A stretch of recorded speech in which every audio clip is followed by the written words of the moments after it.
the darkest part of the room. Genius. Also, I really hate how the iPhone 7 is zoomed in 720p. Really annoying. Right, this is an HP photosmart 635. And, let's review it. It is a 2.1 megapixel camera with instant shutter, 12 times total zoom, 3 times optical, 4 times digital, digital zoom, disgusting, video and audio. Yeah, a lot of cameras from that era had video, but not all of them had audio.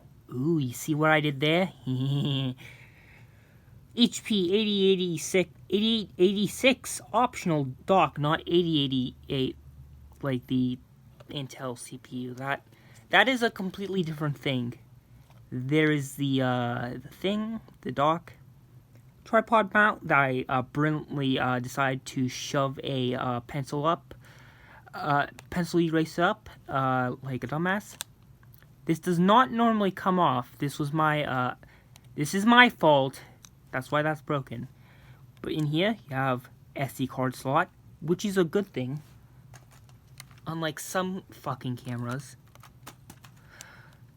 And AA batteries, which it eats like they're which it treats as if they're those like tiny lithium cells that Chinese manufacturers put in like their cheap generic electronics.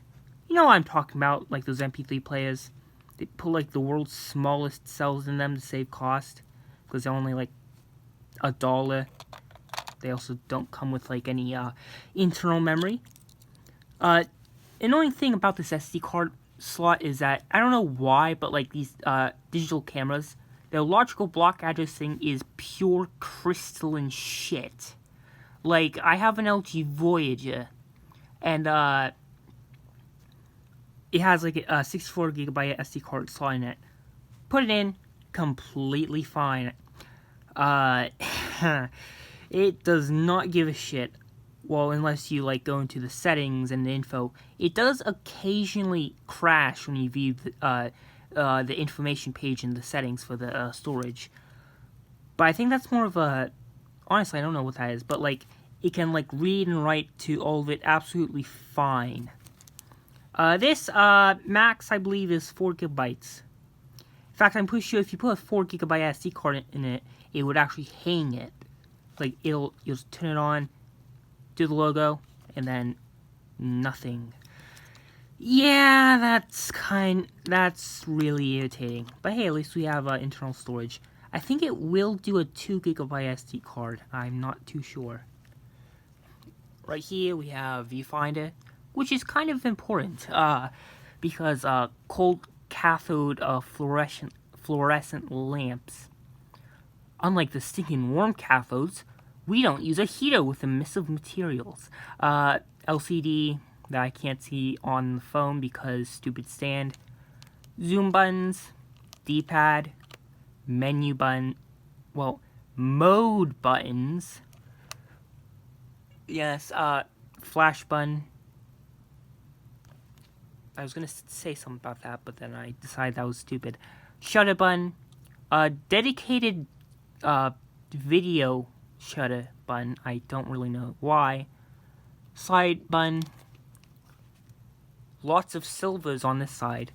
On this side, we have I don't know.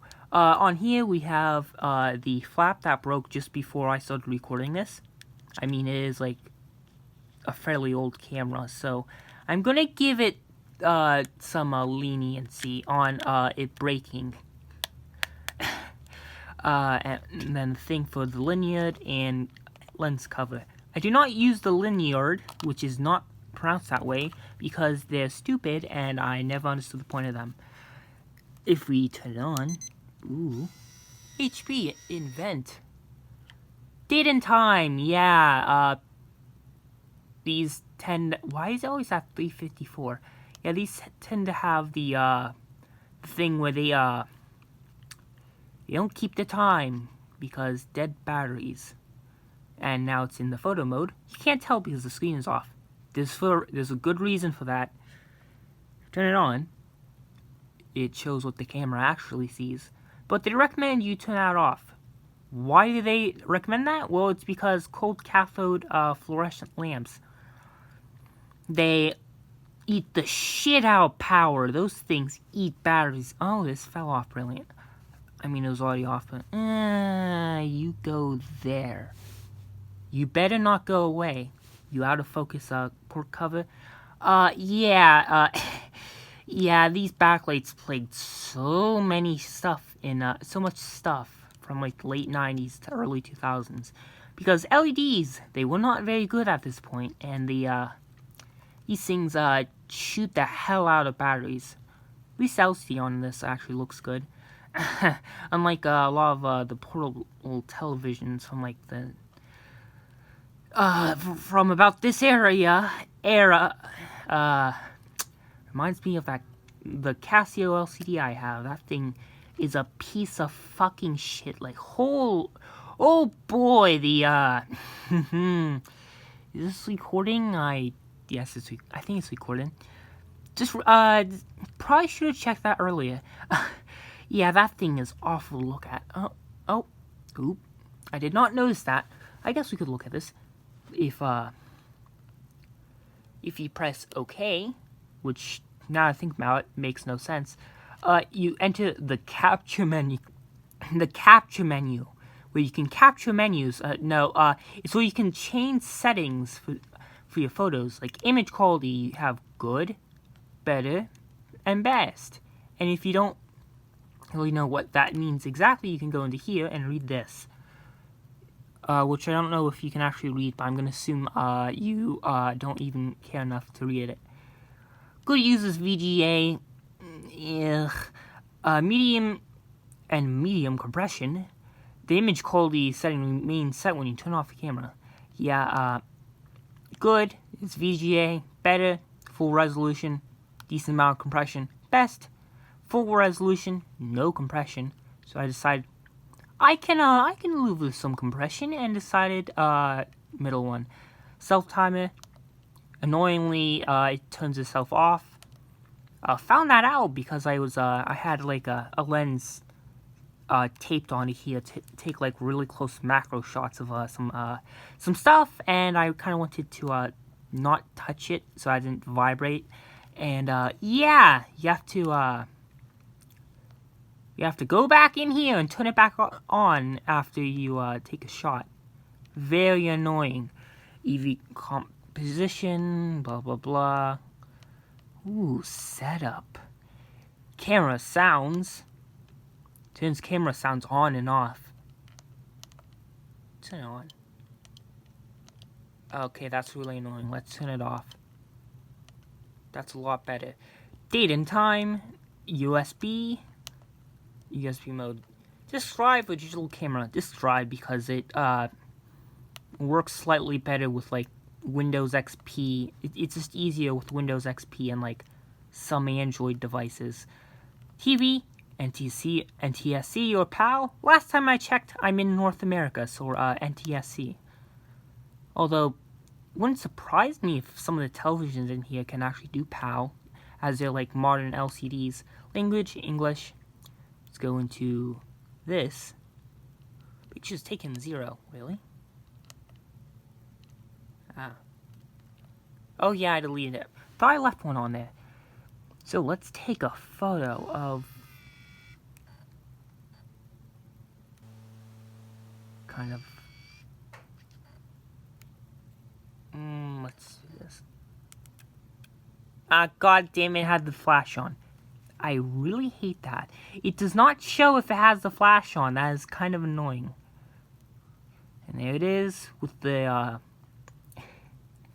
the golf clubs in the distance. Yes, that makes sense. But what if you scream at the camera, you want to move your photos onto a computer? Well, that's super easy. Micro USB doesn't look... mini USB, not micro. Would that even exist at this time? I don't know. Mini USB. Unlike some fucking cameras. Yes, I will continue harassing that camera. Fucking Fujifilm and the shitty shenanigans with the memory card slot not being SD card. So you take your era-appropriate computer running Linux, or, well, any operating system that supports mass storage on a USB bus, plug in your cable, and miss completely because you're filming something. You take this, you plug it in, you switch the camera on, you wait for this. Why does it have full battery now? And then, oh voila, would you look at that? Here's my photo. Well, here are some folders on the camera. There's our photos. And yeah, that's about it.